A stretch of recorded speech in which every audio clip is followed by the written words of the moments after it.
लंबे समय से राजनीति में काम कर रही हूँ। एक लंबे अरसे से मैं राजनीतिक जीवन में हूँ और भारतीय जनता पार्टी के कार्यकर्ता होने के नाते काफ़ी समय से काम कर रही हूँ।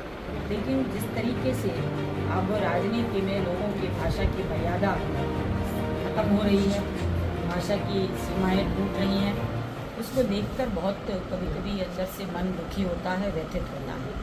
राजनीति में विरोध करना या अपनी बात को रखना खराब नहीं है, लेकिन वाणी का संयम टूट जाना ये बहुत खराब बात है। इस बार जो कांग्रेस के मंच से हमारे देश के यशस्वी प्रधानमंत्री जी के लिए जो भी भाषा बोली गई, उनकी माँ के लिए बोली गई, इसके लिए मैं बहुत कड़े शब्दों में भर्त्सना करती हूँ।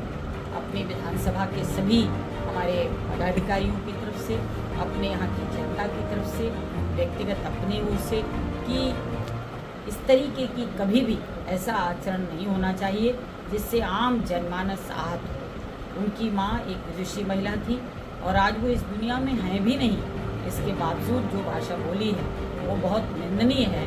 उसके लिए हम सब मिलकर के कड़ी भर्त्सना करते हैं और आशा ही नहीं पूर्ण विश्वास रखते हैं कि भविष्य में इस तरीके की वाणी को लोग संयत करें।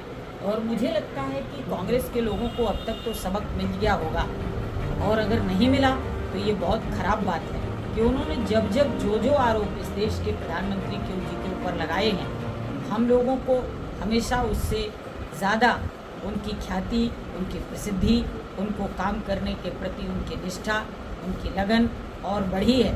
तो इसके उलट मैं ये भी मान लेती हूँ कि ये निंदा, ये जो बात उन्होंने बोली है उसका उनके ऊपर खुद पर एक असर होगा और उनके आचरण को, उनके व्यवहार को लोग स्वयं समझने लगेंगे। इसके साथ ही साथ मैं दिनों दिन एक बात और सोचती रहती हूँ कि जब पहले जब बात होती थी तो कहते थे कि बैलेट बॉक्स ठीक नहीं है, बैलेट से चुनाव होता था तो ईवीएम की बात करते थे। फिर धीरे धीरे ईवीएम खराब होने लगी, ईवीएम खराब होते होते अब उनको वोटर लिस्ट में खराबी नज़र आने लगी।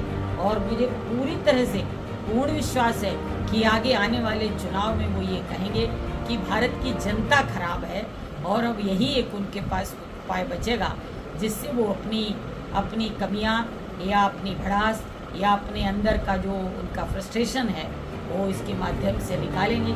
सच्चाई ये है कि अपने गिरबान में झांक कर देखते नहीं। क्या ऐसे लोगों की वजह से राजनीति इतनी गिरती चली जा रही, भरे मंच से जो अरमर्यादित शब्द हैं बोले जा रहे हैं, क्या कहना है?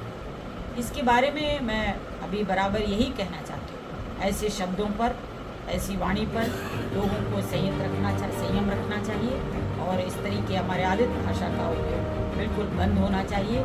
और उनकी इस ओछी मानसिकता को अब जनता समझ रही है और धीरे धीरे और ज़्यादा समझ रही है। देखा गया है कि जब कांग्रेस ने अशब्द कहे हैं मोदी जी के लिए, तब कांग्रेस को भारी नुकसान उठाना पड़ा है। क्या बिहार में इस बार इसको खामियाजा कांग्रेस को भुगतना पड़ेगा? बिहार में तो बिल्कुल 100% हम लोग इस बात को पूरे विश्वास के साथ कह सकते हैं कि हम लोग सरकार बनाने जा रहे हैं। और रही बात ये कि ये आप मर्यादित जो भाषा की जो उन्होंने बोली उसके कारण प्रभाव, ये तो आप खुद जानते हैं, खराब बात हर एक को खराब लगती है और ये भारत के प्रत्येक नागरिक को ये बात खराब लगी है। इसका बदला जो जिस रूप में ले पाएगा, कोई मतदान के रूप में, कोई अभिव्यक्ति के रूप में, कोई अपने अंदर से किसी और माध्यम से, इसके लिए सब लोग कहीं ना कहीं अपनी भड़ास निकालेंगे। रही बात ईवीएम की, ये लोग जहाँ जीत जाते हैं तो ईवीएम ठीक होती है, जहाँ हार जाते हैं तो ईवीएम खराब हो जाती है। इससे इनकी मानसिकता का यही हम लोगों को इनकी मानसिकता प्रतीत हो रही है कि ये केवल और केवल दोषारोपण की राजनीति कर रहे हैं जनता के हित के लिए। इनके मन में कोई किसी प्रकार का कोई विचार, कोई संकल्प, कोई नीति, कोई इस तरीके का इनके पास कुछ नहीं है जिसके माध्यम से ये काम कर